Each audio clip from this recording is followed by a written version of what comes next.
Today we're going to talk about COVID-19 and the impact on the cannabis industry. We got RB Barroso, Mike Mullen, David Tran, and Ross McCarthy. And honestly, I would like to just kick it off here. If that's fine with you. Whomever wants to start first, maybe what you're seeing and what you find most interesting, right? A lot of people are talking about the spike in sales. A lot of people are talking about how stocks are reacting. A lot of people are talking about cannabis as an essential service. A lot of people are talking about how this will impact the future of legalization and how states will come to realize this could be, bare economic salvation when all of this is done. So, what are you seeing? I don't know where that question, how do you guys want to do that? Answering that, because you have a lot of talent on this live, on this feed right now. If you guys don't mind, I mean, I'll start off and then we could I know we got Roz that's here and everybody is here has a lot of background on this. I've dealt with conversations today where, yes, it's kind of crazy where cannabis was a gateway drug and today where it's an essential. And I think it's in the right place for that. And I think the people on this panel and what we're talking about today have put a lot of time, effort, money, and just a lot of things behind this. It's been a really great push forward. It's tragic to kind of see what's going on right now with this pandemic. People are losing families, jobs, as we saw the job loss today, going across the board. But again, you're looking at different types of the industry. So you're looking at a cannabis essential where cannabis market is going, up. CBD market is depending on the states, kind of going down. You have businesses, we were on the phone today, that are having issues testing their products. You have laboratories that were testing in this industry that are struggling because they were only set up for hemp or CBD testing. So I think the market hasn't been able to really put a pinpoint on the direction that it's going. We have individual legislations on the states. I think Roz will be able to get more into that. She's very in tune to that. But I just got back before this whole thing. I was in South Carolina. I was in Louisiana. That's controlled by the ATC, alcohol, tobacco. So there's a lot of things that are going to affect the industry. And this is really, in my mind, in my space, is going to affect the hemp and CBD industry that was already going through a drastic change heavily. Do I think it's an opportunity? Yes, because the smaller businesses that are very maneuverable and can maneuver in an industry like this could kind of start off and have a blueprint of where the industry should go, and not just to be throwing darts at the wall, which that's what a lot of people have been doing. And we did it in the beginning, and we've obviously tried to set our own blueprint to make sure that states are protecting the consumer. So I still don't have a pinpoint of what on my side of the industry is. I know that it's affected our business, and we have over 100 employees, and we've had to furlough some. We know that it's going to be a tough 90 days ahead. It's not in our genetics to do something like that, but to survive and get to the end and actually create a business and continue to move forward. Companies are having to do that today across the board, in my mind. And I think the cannabis industry had gone through that over the last 12 months. You saw the end of this year, 2019, every cannabis company laid off people to try to get their numbers in place. So that's my opinion, and I'll just let somebody else jump in. I have two questions for you in general, right? One, the topic you just brought up about layoffs. One thing I've seen is a lot of companies blaming COVID for layoffs. When these had started, quite some time before coronavirus even became a thing, and honestly, many times I feel personally this has been mostly tied to poor management and bad decisions and overextension and overspending. Do you feel the same? I feel a lot of people are simply using it as an excuse now, like, oh, this caught us off guard. We have to 40% of our employees off. It's like there is no direction. There is no floor plan. There is no way a company, any kind of company, yes, has been bad management. Of course. I mean, it's a new business, new industry. It's like when alcohol started in the 30s and prohibition. So, I mean, you didn't have a direction. You didn't have a direct path. I think a lot of people looked at this business as just a dollar grab. If you didn't have a foundation and an actual true calling and mission put in your business plan, you cannot succeed in an industry that could change in a dime. So I think a lot of these cannabis companies realized that they needed to form the right way, get the things done, get true executives into place that could take it to banking, which is still an issue. Even for the hemp side and CBD, we have issues banking. We can't apply for small business loan. We may be able to, but the bank might turn us down because they don't like our business plan or type of business. So there's some challenges in that side. So, Mike Mullen, I can, offer a little bit different perspective in a good way, in that we're a company, AltMed, that didn't get over its skis before this started. From the very beginning, we decided that we wanted to be, one of the best in Florida. Arizona was a way for us to get a business in Florida.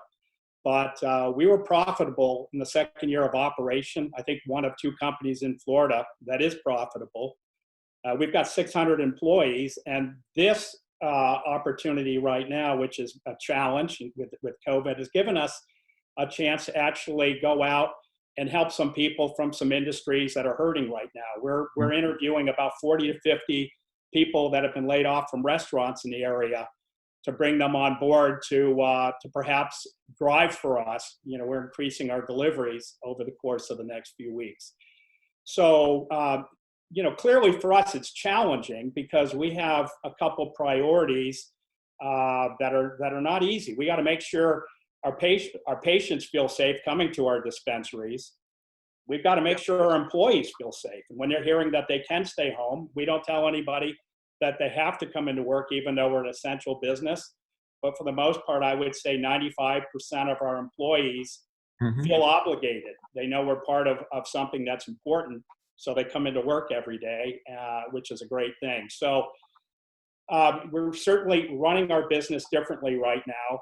Things that we're very aware of, like not wanting to attract large crowds to our dispensaries. We don't want to have one of the news stations showing 50 people hanging outside one of our dispensaries. So we're not running specials anymore. We don't do any announcements of grand openings. We just do sort of soft openings. We close all our stores on Sunday to do more thorough cleaning. But for the most part, we're doing quite well. People are still showing up. It's 2 weeks ago was the largest week in volume sales that we'd had over the last couple of years. I think a lot of people were probably afraid that the dispensaries would be shutting down and we're stocking up, but we had a very good week last week, and we're having a very strong week this week. On the, I will say, Javier, on the nonprofit side, and I'm the founder. For those who don't know, Roz McCarthy here, founder and CEO of Minorities for Medical Marijuana. And I would say on the nonprofit side, and mostly on the small businesses, remember that the cannabis industry, as much as we have license holders and who own licenses and who are cranking out medicine and taking care of our patients, we also have small businesses who support the industry. And I will say that some of the small businesses, they are a little concerned. As a nonprofit organization, I'm very concerned because my support comes from the small businesses, the individuals, the corporations who say, Roz, we like your mission, we like what you're doing, we want to support you. And sometimes when you have a priority, and to me, the priority should be right now COVID-19. It should be about Corona. We have little cities like Albany, Georgia, that has 90,000 people there and has over 475 cases and 50 deaths. Like, that's a serious issue. And so for me, it's kind of hard when you want to go, hey, don't forget about me, but you also know that right now there is a serious issue going on worldwide. And so you try to figure out how to stay afloat. So we did a webinar this past Monday, and we had Dustin Robinson on Mr. Cannabis Law, and he talked about the stimulus package, and he talked about that there's funds for those small businesses who are struggling. And if you're in the cannabis industry, if you're in the hemp industry, if you were started or if you were getting your business going and now you figure for the next 90 days you're going to be struggling, we need to know there's funds out there and support out there to help those small businesses. And so that's kind of where I want to, just from being in that space, want to figure out how I can get the word out how I can help educate and how we can provide, support.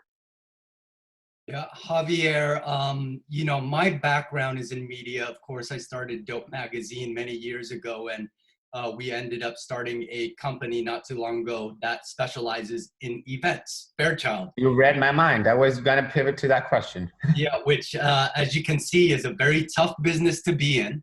And we have been affected absolutely, very deeply. And, to me, I've been speaking to a lot of my media partner and friends out there, and they're going through a lot, right? As you can see, people are trying to be pretty cautious with how they're spending money. They don't know if, let's just say, for example, the stores right now, while they're doing well, might not need to advertise or want to gain traction on that. So it's really affecting a lot of these ancillary businesses, including media, who has to really change the way they're looking at things.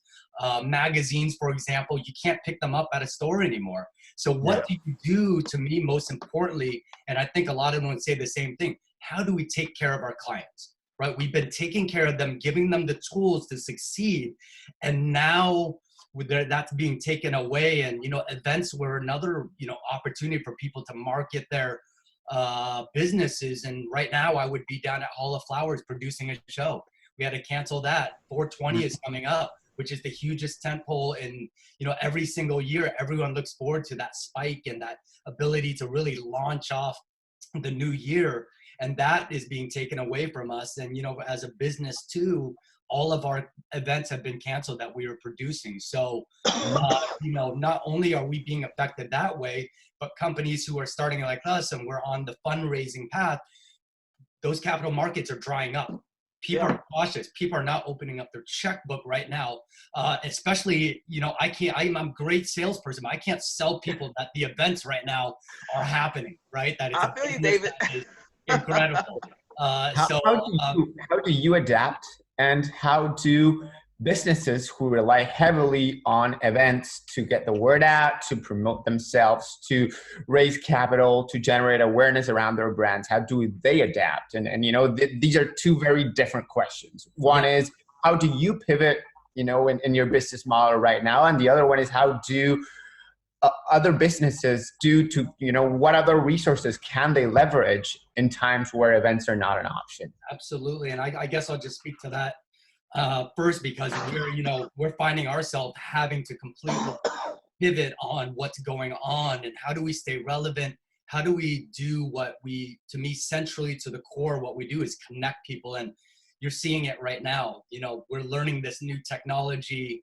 We were talking earlier about being at a birthday party with 30 people online, and people are now starting to do webinars and really getting that information out. And I've actually gotten really great feedback from that, where people are going to conventions, they're listening to people talk here, they're able to specifically, kind of cater towards what the information they're looking for.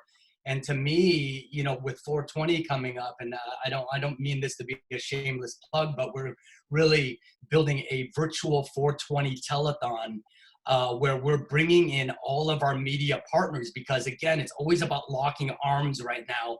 There's people right now that just got really hit in the stomach, and right now just recovering, figuring out what they can do. So, it's not necessarily in our core competency to do a virtual online event, but so many people in other industries, and this is kind of to the nature of cannabis, has done it before. So we're not reinventing the wheel. We're just bringing their resources in. They're looking at an uptick, like people who are doing podcasts and all that. They're looking at a real uptick in audience members, radio shows, all these type of things. So we wanted to work hand in hand with them, build a virtual event, get everybody involved, celebrate the holiday, because I think everyone needs some, lifting of spirits too. Yeah. Number two, give the businesses this opportunity to promote their brand, because what a shame. I mean, we've invested so much money in our brands by going to these shows, doing that. And next thing you know, it's like chop the momentum that you've built, because you always build a campaign to keep it going and build on the momentum. Now it's just getting chopped on the leg. So it really has equalized everybody's. And I don't think I'm the only one that's doing these events. And we just continue to want to, again, support the industry and also do something meaningful for less fortunate people. charities, you know, we see an uptick in people giving. We have to continue to do that because at the very nature of what the cannabis industry, we're like an ethos of giving. That's what we've been doing for a very long time, been giving with the fear of persecution, fear of like, you know, building a business and not having the resources that every other business gets. So I just think that during this time, everyone's reevaluating what they're doing. We're also reevaluating our business plan from a platform point of view and what it looks like after this.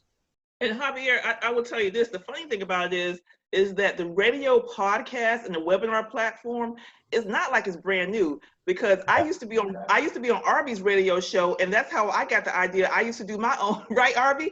And I got the idea to start doing Canada Talk with Roz, which was a Facebook Live show that happens every week because of Arby. So it's just kind of cool how it's almost like a 360 where everybody's now coming around to different ways of reaching, you know, people, especially in this trying times.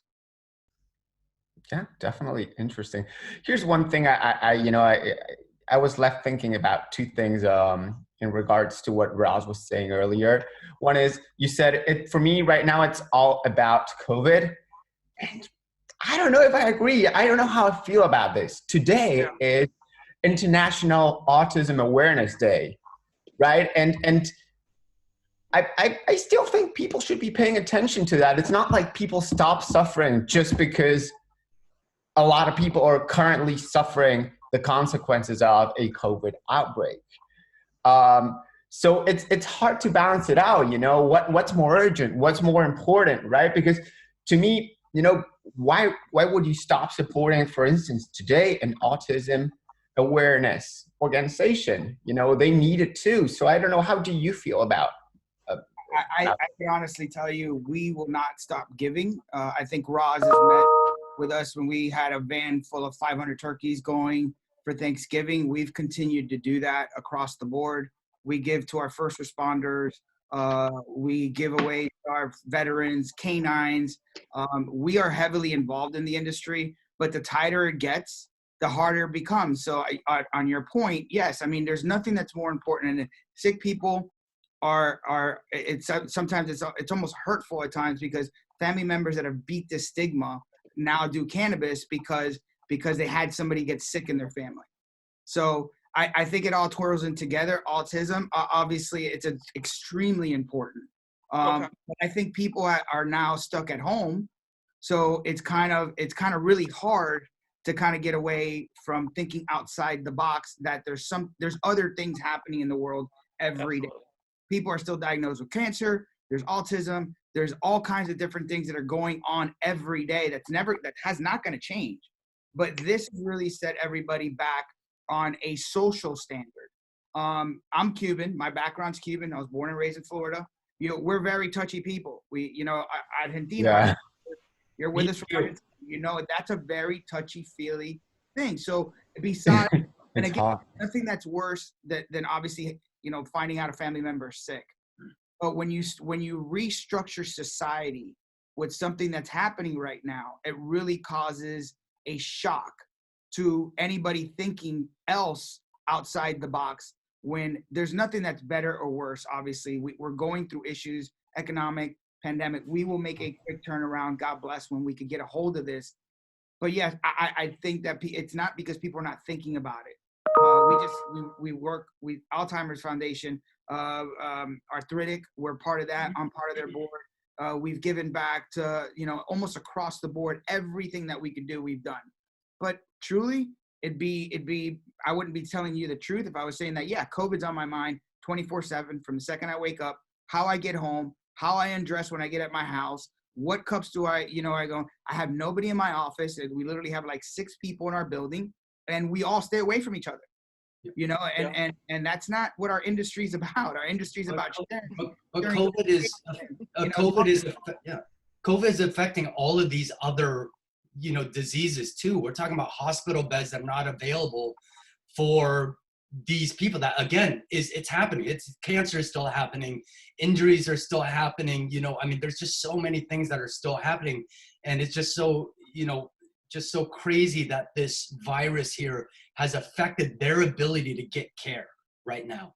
So I think more than ever, to your point, we need to bring more awareness to all of these organizations. And that's really why, you know, even for our charity event, we wanted to choose Feeding America, simply because there are bigger things. This is bigger than all of us right now, right? Yeah. It's not just about finding ways to support the cannabis industry. How do we support the whole human society right now so that we can get closer to normalcy here? And you know, I just, again, just encourage people to continue to, if you can, keep on supporting those things, keep on sharing those things. We have these huge platforms that we can continue to pass these messages out to. And I think right now everyone's willing to. There's this moment in time where everyone's willing to do more, because there's not anything else we're doing right now except for that, you know? And I think that, you know, what you're saying is absolutely true, because it's very humbling right now for those of us that actually have a business that's operating. Sometimes I feel pretty guilty when I look at so many other people, but I know we're delivering a really needed service. So I keep reminding myself of that. But I will tell you, AltMed has always been a company from the time we started it that wanted to be recognized for more than just a company that was going to provide marijuana to patients. We've had a very active philanthropic part of what we do that started all the way back before we had a license, with ALS foundations and pediatric epilepsy and so on and so forth. We have gotten way more generous in the last few weeks and our efforts and the things that we're doing. We just attended a wonderful, right before they shut everything down, ALS foundation. We knew how much money we had budgeted to provide to that foundation. We almost tripled that night in donations to them, because we really do want to give back, and we know a lot of people are hurting out there right now, and so if we can do it on that front, and we can hire, you know, people who are out of work, as many as we can right now, I think that's a good thing. Definitely. I would like to stay with you, Mike, for a second, and maybe this is a question that I'd like to hear from each one of you. So maybe we can go Mike, Arby, David, Ross, because again, I'm taking from another one of the things that Ross mentioned, and we started talking about cannabis as an essential service, right? It's being considered an essential service across the country, and yet it was not included in the economic stimulus package. I received a million emails from people saying we're disappointed, we're surprised. I wasn't.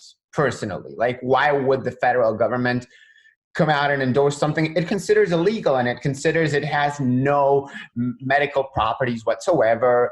I mean, I disagree, but I was not surprised. I would like to know how you felt about this, because so many people were telling me, like, I cannot believe this. It's like, when I saw, you know, when I saw the language from the stuff that Governor DeSantis put out in Florida, you know, I had that thought too initially. You know, geez, I don't see medical cannabis specifically mentioned, but I know that we have been thought of as, you know, getting the same kind of treatment that pharmacies get.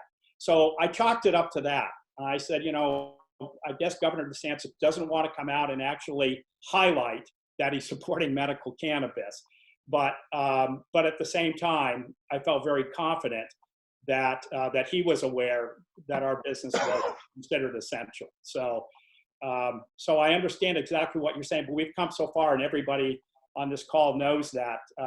You know, I didn't know anything about cannabis, you know, right up until 2014.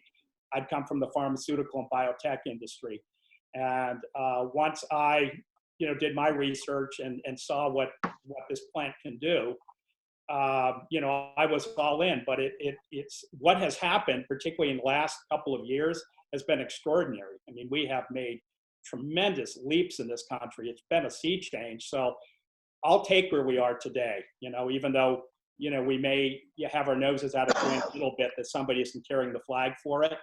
We're able to move this thing forward in a very big way, much further and faster than I thought we could have when I started in this industry. I couldn't agree more. I think first, the state of Florida, I think DeSantis, our Governor DeSantis, has done a great job. Obviously, It's not going to stand on a platform and say, hey, I'm for this. But I'm glad that he came out on that. For us, it was having Senate Bill 1020 pass, and that's something that we helped champion with a good group of people in our side to make kind of CBD a food. So we are an essential product, which is big for us. I know that they got permitting for be able to sell it, but having that opportunity, looking back at it now, that's huge for our side of the industry, because and we're not medical, and CBD in my mind has its nutrients and its potentials on that side, and we can't say that. Cannabis can be said that it's medical because that's what it stands for in the state of Florida. It's medical cannabis, and people go to that for their medicine at this point. But for us, it was really important for it to be considered a food and an essential product because in that. But that's not the same in every state. I've been around the cannabis industry since 2008, had our dispensary, our hydroponic store, did the whole 9 yards, kind of shifted into the CBD because Colorado was a little too cold for me. So I kind of went in that direction, and I stuck to that plan no matter. And I'm a full plant guy. Don't get me wrong. If I had the opportunity to be in cannabis, I would. But Tracy, I congratulate your company on what you guys have been able to do and what cannabis has become in the state of Florida. And I applaud a lot of the things. I was in DC in December, and there was a lot of people. I was at Kelly Dyer. It came out in Capital Journal, and we had a lot of important people in a room, and people were just, oh, well, why aren't we doing this? And why isn't the FD doing that? I was like, being on the hemp and CBD side, and we just made it kind of deschedule it in 2018. We're come a long way being in the business CBD of 7, 8 years, but legislative wise, I think we're moving very rapid. So I think this might even change the landscape for cannabis, and hopefully the FDA could come on something. I think cannabis should be descheduled completely.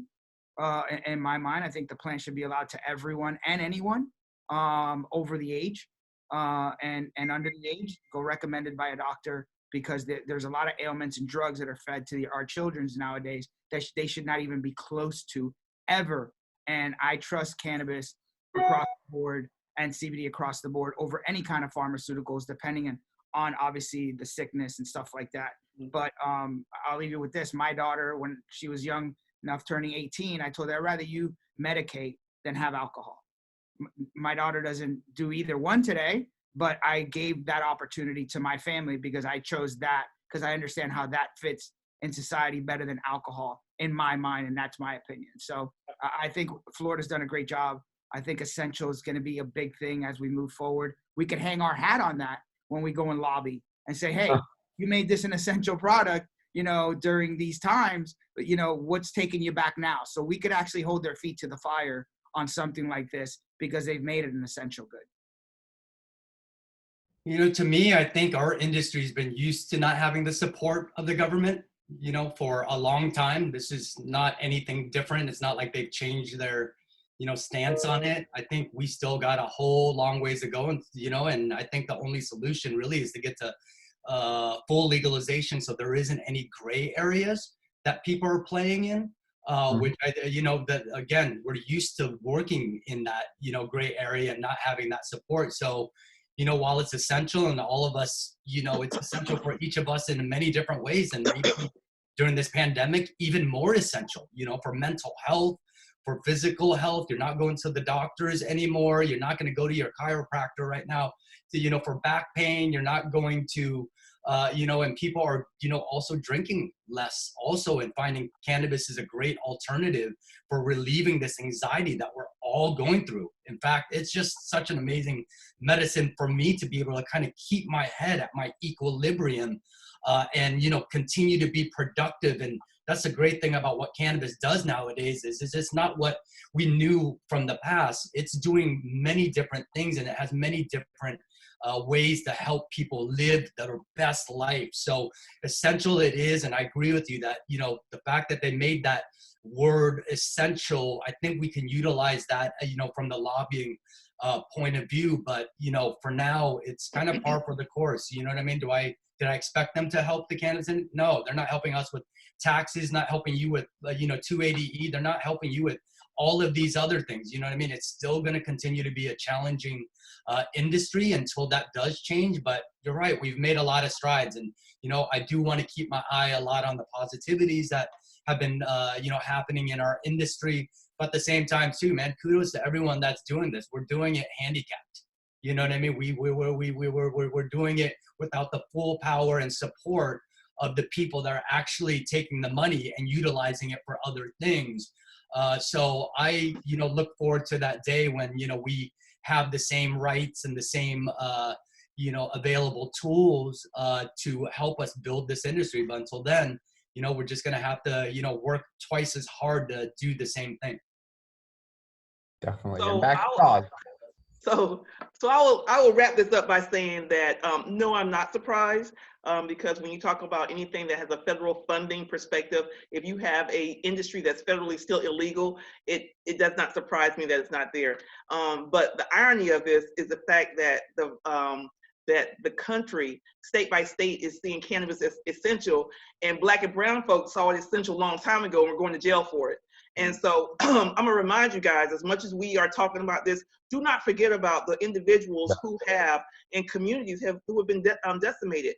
As much as my heart bleeds for the healthcare side, for the veterans, the population, I will not apologize, and I will not stop advocating for individuals who have borne the burden of this industry. And so now you have, it's just such a dichotomy, and you guys have to understand from you get frustrated because you go, it's essential, and folks were saying it was essential for them a long time ago, and no one was listening. No one was saying, it was like, you are doing this, you are, you are this bad person, we're going to arrest you. And so now to see this happen in a matter of, years now, but since legalization has happened state by state, to see this now looked as an essential part of the economy, a part of America, we just want to challenge folks also. Don't forget about why it was deemed as not essential before, and who bore the brunt of some of that, the negative stigma, the bad vibes, the arrest records, and things of that nature. So that's just my passion and what I fight for, and what I advocate for, as much as as anything else that we see and we talk about today. And I have to agree. We have to free those prisoners that have been put in jail for this plant that now is deemed essential. We need to find a way to get those people out. Their lives have been affected for something so small as a small plant, and their whole life has changed. Their child's life has changed. Everyone that's in their family line has been affected by it. And the only way to take a little bit off that is to let those people out of freaking prison for those non-violent offenses. Right. Yeah. Well, and it goes more to that, we can go ad nauseum on that, and that's a whole nother conversation. But it's not only let them out of prison, but why should this industry, and you guys know, this as much as I know, that this industry, the way we look at it right now, it tilts very heavy on one side. From an economic perspective and a boom, it tilts very heavy on one side. On a negative, incarceration, no opportunities, it tilts heavy on another side. How do we balance it, people? And let's talk about that. And maybe now is not the time to talk about it, but that's where I want to push our industry, and I mean because I believe we're all in it together to figure out how do we balance. So thanks, Javier, for that question. So an interesting thing to take into account, I remember a few days ago, there was this open letter signed by the Marijuana Policy Project and the Last Prisoner Project, and then, clergy and former cops and normal, calling exactly for this, for the release of nonviolent cannabis offenders. So do check out, I think on the Marijuana Policy Project's website, you'll find this letter and ways to help, right? Yeah. And again, there's, this is a time when all these organizations are really coming together. In previous months, I had heard from one, saying the other one is not doing enough, or they're not real enough, or they're not committed enough. And it's interesting because now they've all come together, at least, during hard times, to support one unified cause. So, anyone watching, please check it out. Thank you. You were going to say something. Sorry, I interrupted you. No. I was going to, I applaud those people that are coming together for issues like that and other issues. I just always say, take it take it, we sometimes we're up here in the cannabis industry, but we don't go back down to the grassroots level of the people that's actually affecting and getting buy-in and getting support and doing online campaigns and what have you. And that's where I say use your resources, use advocacy groups like M4MM, support us, and let's work together, because if we do that, we could totally make a difference and we could totally change some things. So again, I don't want to take up the air in regards to this situation, this question about the state of the industry right now. But it's just something that, again, is a passion for me. And it's something that it sits in the back of all of our minds, I think, as we go along and as we run our businesses. Roz, it's important. Absolutely important. Yep. I appreciate you guys. Thank you. So circling back a little bit into the stimulus package, I see one person on the Facebook comments brings up small business association loans. And right now, one of the things the stimulus package did reach was the hemp industry through SBA, through the USDA. Have you seen any impact already?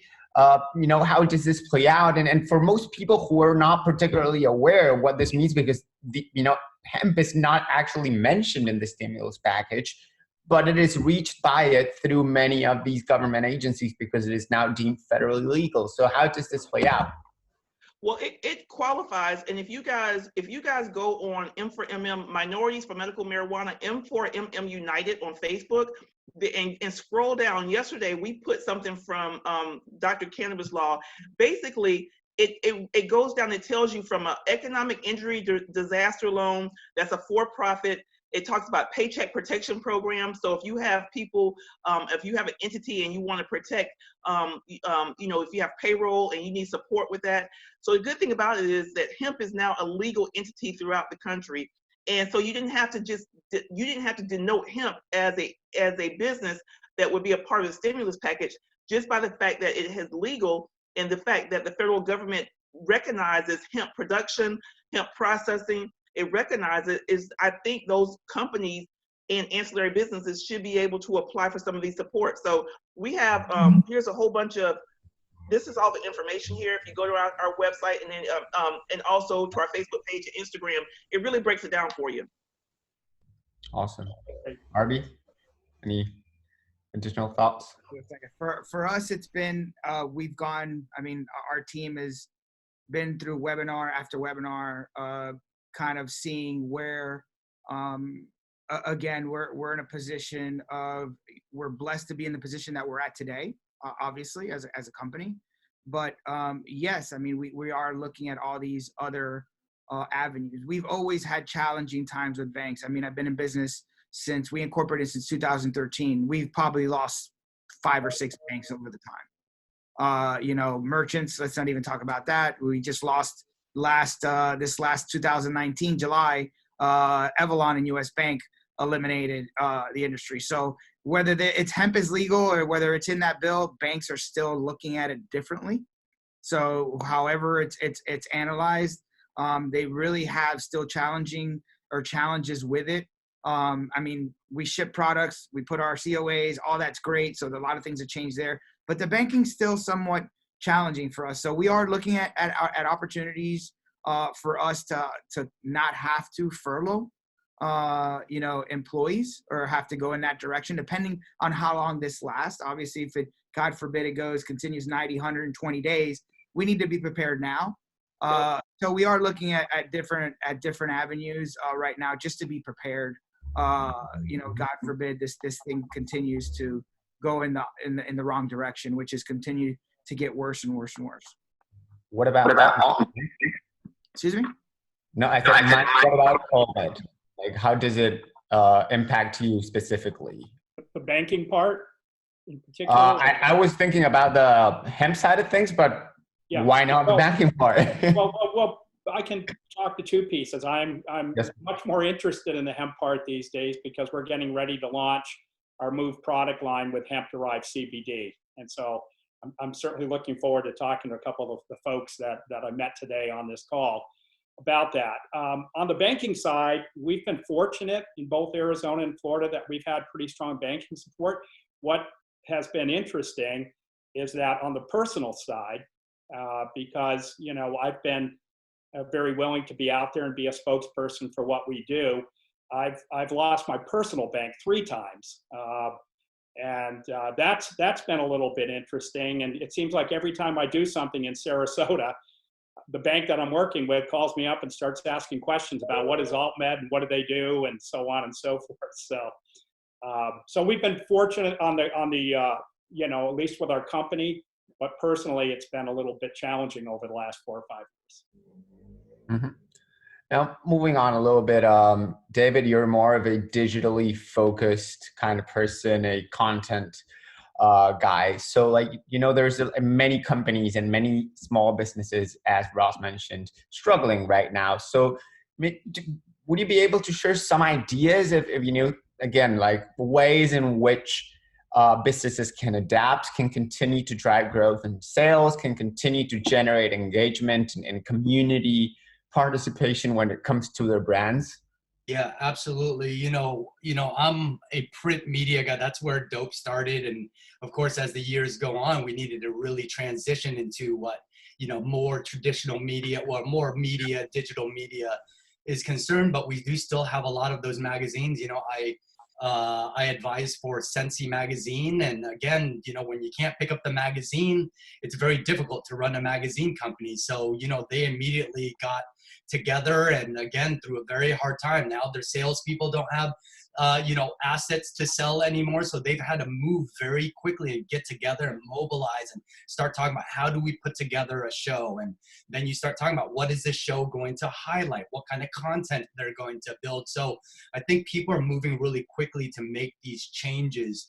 And so Sensi has put together a show every Friday. They put together a program called Sensi Cares, where it's really a support system for all the businesses to call in and do this on a large scale level and bring in people that can help them with answering questions. And, you know, there's a lot of experts here. These experts can really help shed some light on how companies can get through that. Because ultimately, a job of a media company is to supply these tools to their clients. And when they can't, you know what I mean, it makes it really hard for them to stay afloat. So I mean, just was on the, you know, High Times investor call yesterday, and again, how many changes now we have to change. And you know, they're looking to move into the retail world now. Mm-hmm. And you know, going public, is this the right time to go public while everything is going on and the stock market is in the trash and it's getting a little bit better? The cannabis stocks are doing a little bit better, so maybe there's an opportune time to, you know, IPO here. But certainly, you know, if we're talking about, public, ability to support and have extra income to invest, people are holding on tight, right? Cash is king right now. It's just like, hold on to your pockets, because we don't know what's going to happen. If we knew that this was going to end in 3 months, we can all plan for it. We don't know. And to me, the magazines and events, for me, even if they allowed us all to see each other, let's say next month, it still will take 2-3 months for people to feel comfortable with getting together like that. So the world that we know is changed. And, you know, as you know, Javier, my life has been about flying, seeing people in face, touching them, hugging them, sharing, you know what I mean, a joint with them, and really kind of doing business on that grassroots level. I believe that's how things get really done. And the ability not to do that, how do we still maintain that level of connection? Or, you know, is it, even across the board for everyone, and this is the new way of doing things? But, you know, there's still a long ways to go. And again, I think the uncertainty is going to be very hard for people to make their plans out. And, kind of moving into investors too. You know, I mean, everyone is always raising money if you're getting into that situation. So how is that the market's going to affect that? I mean, I've heard quotes from people going, nope, we're turning it all off. Nope, we're funding nothing. Debt financing, shut that off. Right. Even all of the cannabis facing companies right now, forget about the people who are just scared of just, in general right now. Think about the cannabis people who've been investing it. They're turning it off too. And I don't want to speak for everybody, but that's what I'm seeing. They're just like, let's wait and see. And that wait and see is going to kill a lot of businesses. Yep. David, you nailed it, brother. You nailed it.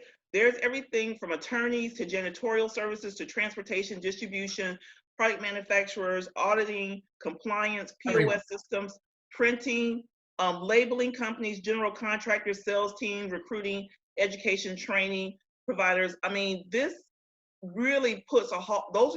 That's the backbone of the industry. And so right now, I think this type of setup, and shout out to C-Lab, the Cannabis Lab, and Robert Friedman for having this, having this conversation, because we're going to have to really just grab each other and do virtual hugs and virtual, it's going to be okay, and hang in there and sharing good information and making and building new relationships, and just trying to be mindful of I'm looking at it as like there's only 6 months in the year of 2020. It's going to start July and go to December. And that's kind of how I'm starting to figure out how to plan, my time, my resources, how to build a business.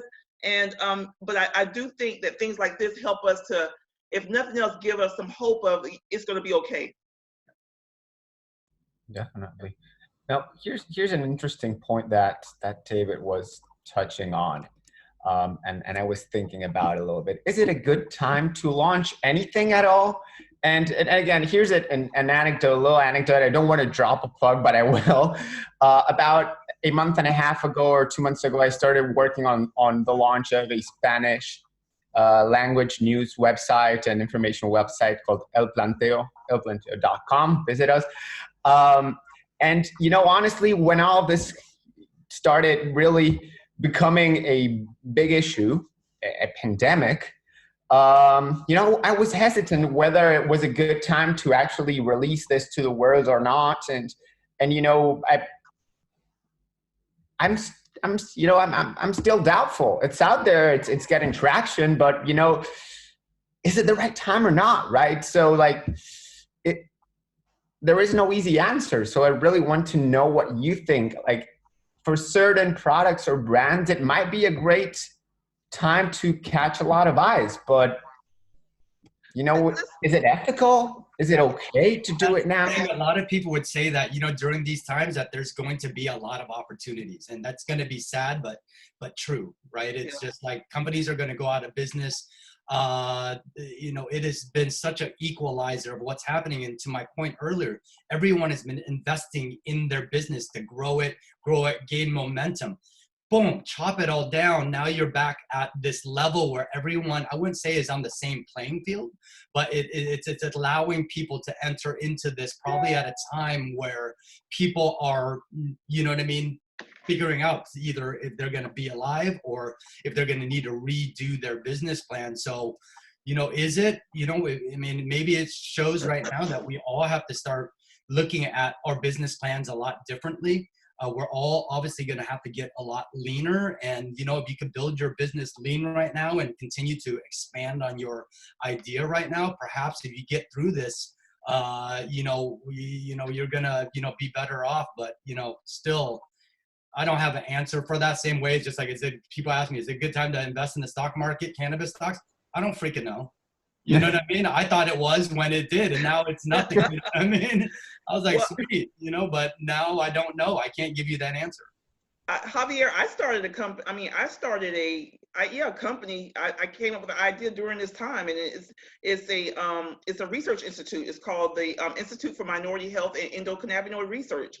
And I'm like you. I was like, is it a good time now? But it came to me in this whole pandemic and talking about, there was an article that talked about cannabis and the use of cannabis because the coronavirus, it attacks receptors in the lungs. And so disclaimer, I'm not a doctor. I just read a lot. So please, but basically what I read, it talked about receptors in the lung. And of course, we know the endocannabinoid system has those receptors, and not saying that cannabis would be a treatment to cure, but could it be a preventative? And so I started looking at this, and I created UnHeard, the Institute for Minority Health and Endocannabinoid Research. I got to build out the website. I'm building out a think tank of people that are researchers and scientists and medical professionals to talk about health equity, health disparity, and as it relates to the endocannabinoid, basically where cannabis and health equity meet. So, maybe now is the time to come up with new ideas and new approaches to problems. Mm-hmm. From my perspective, I really, I guess I'm such an optimist. I'm such a glass half full kind of guy. And there's a big difference between thinking that this thing, maybe we got a couple more months of this versus this is going to go on for a year or two. I'm tending to believe we got a couple months, Yeah. And I think the fundamentals of our economy were pretty good before all this stuff started. And the fact that our industry right now is considered an essential business, at least the medical cannabis part of it. Yes. I'm really excited about what I think could happen, what will open up in 8 or 12 weeks here for all of us, for everybody on this phone. Yeah. Because I do think there are a lot of people, even people in my neighborhood, when I'm going for walks now, and they know that we're open. They're not all that supportive maybe of cannabis, but they're starting to look at what I do a little bit differently because of the fact that we are open and because patients do need this and need it during a very difficult time. So I actually think something really good is going to come out of all of this for all of us, as long as this thing doesn't go on for a year or two. I'm just hoping the people, like you said, in the 2 to 3 weeks can actually survive it. And I know. what we're looking at. There's people that were ready, like to Javier's point, we're having a hard time building a business already. Something like this just absolutely just breaks it all down. And again, with no parachute or no safety net of investors out there going, cool, the cannabis is so exciting, like it was like years ago. Right. There's going to be people that really get hurt. But I do take on your sentiments about being optimistic about it. And to Roz's point too, pull her in, just like it's just like the collaboration right now is how we're going to get through the other side, because we need to hit the ground running right when we go there, right? The industry might not be caught up. We're still going to, it's like events aren't just going to pop up right away. Everyone's going to be cautious. Everyone's going to be like, is this the right time to spend the millions of investment to build an expo or to build this investment? We don't know yet. So I just hope that people can hold on as long as you can. David, I can tell you right now, listen, this business, as you know, it's taken everybody on this page a really long time to build, and we're still building the businesses and the foundation. But I'm going to take Tracy's say, I'm an optimistic, but I'm a realist at the same time. I think, and that's why I asked you earlier, your home, where you live now, David, have you seen something? Because we're all trying to educate ourselves on where this may go. And I think watching you guys go through what you do in Seattle and kind of almost not grabbing a hold of it, but understanding that we need to stay inside and social distancing. If that's going to be the pattern and we could get through this, there's going to be opportunities in this industry across the board. Is there going to be carnage? I'd be lying to tell you if there's not. That's the real part of any type of business in any industry, especially with the challenges that we have in our own. I am afraid of, what we've had 3 events that were canceled. We were going to be in Cannabis. We were going to be at Expo West, all these places that we were going to be at. Even though all that, we still had products that we launched. We launched 5 new products, in the last 45 days, of products because of labeling requirements. So we needed to kind of make sure that those labels fit in the state of Florida or all these other places. But I think there's going to be opportunities. And again, for the people that are doing it for all the right reason and have the passion to be in this industry, as the people on this page today, we're not walking away from this business. We're not going to be like, oh, well, this is an issue. We're going to stop doing this. Do we need to run leaner? Yes. Do we need to be smarter? Yes. Do we need to take advantage of the opportunities by being home, getting on Cannabis Lab, Robert Friedman invite, or getting on our social media platform, our iPods, kind of sharing information, and at the same time working on what our business plan is going to look like 90 days from now. Our original business plan, it's got shut off. We launched our products. Where are we going to go from here? But we're not going to stop at innovating or thinking ahead of ourselves. Being in an industry where we've had a lot of challenges, and we've had to wear what I call our Nikes, because you're always having to jump from one side to the other, and you don't know what industry is going to do or what legislation is going to do or regulations or rules. We're used to this in this industry. The people that have been, bled in this industry that understand it are very, very mobile and agile. And for the people that are trying to get into the business, they might not understand it. They don't get it. They're trying to learn it, and it's harder. And it really is really hard to learn what you need to do in this industry. But once you get to that 4 or 5 years, 6 years, you're involved in government. I mean, I'm the chairman of the Medical Marijuana Advisory Board. I own a hemp and CBD company, but I believe in full plant. We're a board. We respond to Broward County. We've had elected officials summits. We've had first responder summits. That we've had one of the largest gatherings of elected officials, thanks to Mayor now Holness. So what we're not going to do is give up. What is going to happen is there's going to be a lot of opportunities out there, but the people on this page, Roz and I, we were on the radio in 2015, and we've not changed our gear. You guys do. Everybody that loves this business and sees something forward, it's not going to walk away. Yeah. We're just going to keep on doing what we've known what to do. And the blessing would be, yes, if this is over 8 to 12 weeks, we catch our curve, things start getting better. Abbott comes out, we have, for people to breathe, maybe we have a vaccine, we have something in the play where people could kind of get back to somewhat normality. Are we going to be hanging out, at Vegas and, at one of the events and we have everybody at the booth or we're medicating outside? I don't think that's going to happen for a long time. In my mind, I think we need to be innovative on how we're going to be able to reach, our consumers and our retailers and stuff like that. I think that's the time to do that now. But I think that part of our industry is going to take a little bit longer. But I think the innovative part, I think we've been innovators from day one. Everybody on this page has, and I think we're going to continue to do that. And we'll work that into our business plan as we run lean through these troubled times. And that's such a good point for everybody that's listening to us today, because we're talking to each other, but we're talking to you guys as well. Arby's point in regards to this is it's the hardest industry and the most complex compliance-driven industry I've ever been. And my background has been healthcare. And just know that this too shall pass. Like the issue of the corona and the pandemic that's here right now, if you even take that away, you still would have challenges. You still would be frustrated. You still would want to pull your hair out. You still, Mike, I'm sure with AltMed, I've seen AltMed from the beginning. And shout out to Ron Watson with AltMed and the good things that you guys do, because that brother, he saved me one day at the state capitol. I was so stressed and frustrated and just wanted to pull my hair out. And he just put his hand on my shoulder and he's like, Roz, it's going to be okay. And literally, I was about to cry. And that little tap on the shoulder, that little just hanging there, Roz, that meant the world to me. And that's what this industry is about. That's what we have to remind each other about this. So if you're listening to us right now, just know that we don't take this it's gonna, we live and breathe this. And it's going to be okay. And even if the virus wasn't here, you would still have struggles. You would still have challenges, because that's just the industry that we're in right now. So I just want to make sure I make that comment.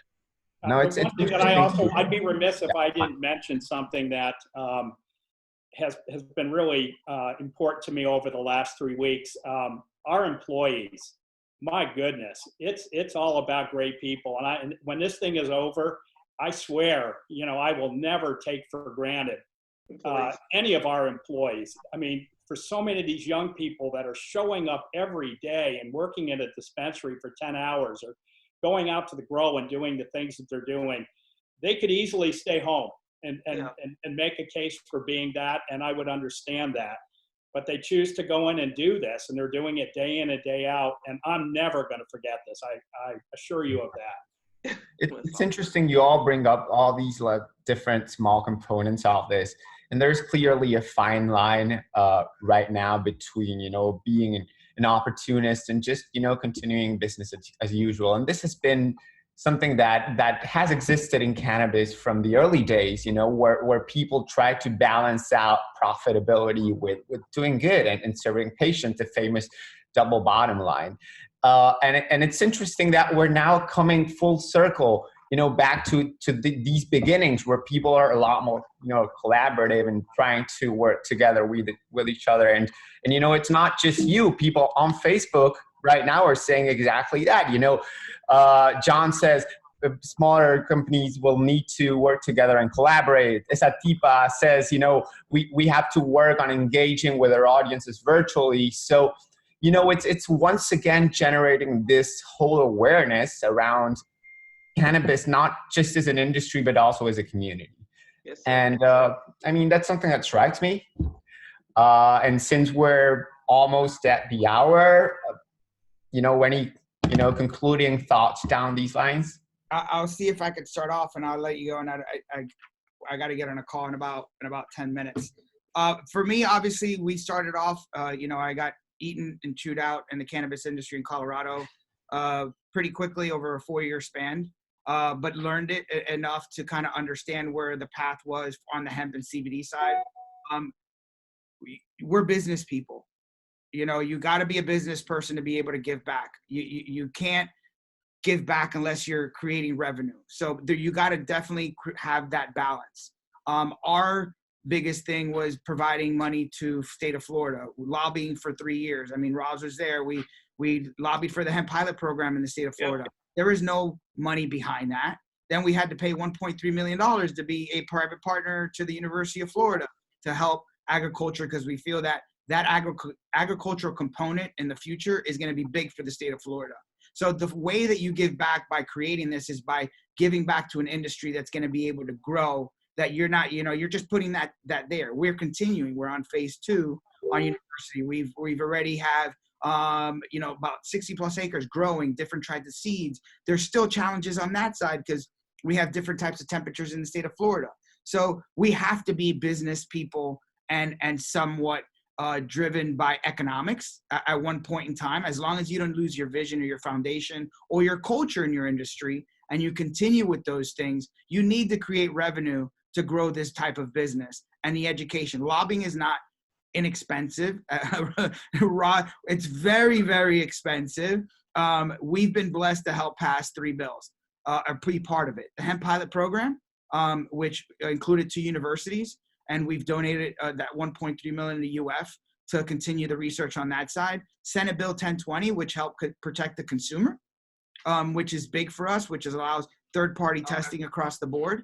And then this year, you had the hemp bill to make the glitch bill to make sure that everything was okay with the dry weight, and kind of making corrections on the bill that we passed on Senate Bill 1020. That was a collab of companies that helped do that. You know, we were in Tallahassee a lot, nonstop, getting in front, educating, the stigma, the whole 9 yards. So again, if we don't have the money to do what we need to do as a business, those things would have never happened. So there has to be an equal balance on how we conduct our business, continue to give back, don't get driven as other companies. And again, our industry is not full of angels. You know, we all try to do the best that we can, but at the same time, this is a big industry that gives back to the community. And I've brought that up a bunch of times, where from cannabis to hemp to CBD to everything across the board, they are amazing people in this industry. And the only way we can function to continue to help in any which way and kind of put our brands, all our brands and what we stand as the industry as, hey, we're here, we give back. This is about doing this, but we can't give back without making money. So, you know, we have to be able to do these things to do that. So, yes, it's a difficult balance, but, you know, if you're doing it, you know, we've had employees, and I'll leave you with, we've had the same employees, about 12 of my guys that had started with me that are still with me today. And that's because our culture has been driven, you know, our business that's our model. Like, it was culture driven, vision, mission, you know, what we believe in, what we're trying to do. And we literally have the same staff, and we've added to that staff since the day we started. And it was just my partner, Laura, and myself that started this business with literally $180,000 in 2013 when we incorporated. We're a private company. We've never raised a dollar. We've done it all out of pocket. We don't live in $10 million houses and stuff like that. And our company did $56 million last year. And every dollar that we've made, to the best of our ability, has gone back into our business or into giving back to, you know, the first responders. Last year, we gave over $1.5 million back to first responders, veterans, you know, organizations and stuff like that. That's in our books. You know, we're being audited by Ernst & Young. It's in our books. They go through that, and they make sure that you're not making that number up and you're not going through those things. So we are trying to do the best thing that we can, but we also need to be profitable to actually continue to do the best work that we can. Indeed. Great. Yep. I'll just go really quickly. 4 things I would, for those who are listening, go look up the stimulus package. There's 3 of them. The first one has come out. Check and see if you qualify for any type of, if you have a small business, if you have payroll, if you're struggling right now, if you're a sole proprietor, if you're an entrepreneur, you may qualify. Go read the stimulus package. See, there's different sections. Go to our Facebook page, M4MM United. There's a tool there that will help you. Number 2, stay strong, don't give up. Number 3, partnerships, collaborations. Partnerships, collaboration. Find partners, find collaborations. Is not by just design that Javier is telling you that people are on the Facebook page now commenting about working together. We have to do more of that together. Find folks that there's some commonalities. And last but not least, find your fit. This is a time, we're in a downtime, it's a kind of a lull period. Research, find your fit, ask questions. Look and see if other different entry points into the industry you're not thinking about. Do it now while you have this downtime, and then be able to prepare yourself for the ramp up when things turn back to normal. And that would be my recommendation. If you guys need me, you can always find me at m4mmunited.org. That's our website, and I'm Roz McCarthy. David, Mike? I can go but wow, you guys both were speaking to a lot of what I wanted to talk about. In what are we doing right now with this time? To me, it really is about focusing on how you're going to bring value to this industry. And the only way you do that is to focus in and continue to elevate what you're doing. How do I do it better? How do I start to work in the new world, and how do I bring that value? Because ultimately at the end, we're talking about giving more than you take. Right? Yep. In business and in life, a good philosophy is just to give more than you take. You'll never feel guilty because you're bringing in, to me, value every conversation, even if you're getting paid for it. And don't ever feel sorry for getting paid if you're bringing that value to the table. If you're screwing people over, then yeah, you know what? That's just, what I mean? You're just going to be exposed as fast as you can. But to me, anyone that's bringing value continues to do that. And, for me, in the sense of collaboration, this is, where I can really say that we're planning this 420 event called Chronic Relief 2020. And this is a virtual digital telethon that we're working on. We're working with all of the media companies. In fact, the last 3-4 days, I've been just inundating with these incredible collaborative calls with media companies, event companies, people that I consider my peers right now that are going through this pain. And how am I saying, you know what, guys, I'm building something. It's not going to be me in front of here, but I want to collaboratively get our audience together. Number one, to bring joy on 420, which is usually like just this part where everyone looks forward to. And now we're hit with this. So there's a positive aspect of that, working together, like you said. And then ultimately, how do we give back? How do we show that the industry is giving back, not only to the industry, but to the world? And that, to me, is where we start looking at, Feeding America and giving the support to them. So to me, anyone that wants to join, if you have a charity, we have a free spot for you. If you're a media company, go ahead, send a message out to people. And, to me, brands too, if you want some great exposure from all of these platforms all at once, this is amazing time to do that. There's not the time is to stop advertise now, where everybody is stopping. You're not stopping. You need to continue to move forward. And now that there are opportunities to get in front of these very captive audience, and I think it checks off all of the boxes. And, again, to me, the fairchild.com, actually fairchild.com is our website. If you want to join us, watch the telecast that's going on from 12 to 5. We're going to go across all of the time zones. So love to kind of have a shout out from Florida, give, everybody some hope. New York, where we're getting people from every aspect so that we can, to collectively get together for one day and do something meaningful. So fairchild.com. Put us down, David. Put me down, David. I want to be a part of it. I'll call you, brother. You're a part of it. I'd love to give you a segment so that you can tell everybody on this stage is coming in. Look, this is what it is, and love to have you too, Mike. What you're doing is incredible. I just love the way, to you, it's about people. And even when I got in there, it's just, I could tell that that's what you built your company on. And you know what? These are the companies that we need to support. These are the companies who are doing right. You do good, you get good. And this is what we want to support. We want to support those people. And, I want to appreciate C-Labs for having us on here and putting another platform for us to talk about these things and make changes. So someone can connect on this call, or someone can hear something. We've done our job, and it's only taken an hour of our time. So I guess I would just, I loved everything that all of you have said. I know this is a call really focused on the industry, but I think for all of us, I never thought that I would see in this country what's going on today. And I can't believe the number of people that have been impacted and the number of people that are really having a hard time and the number of people that are scared to death. I think there is maybe more people just scared about what their financial future looks like as they are with the virus. And it's hard to turn on the TV or radio without hearing just dire stuff about the virus at 24 hours a day.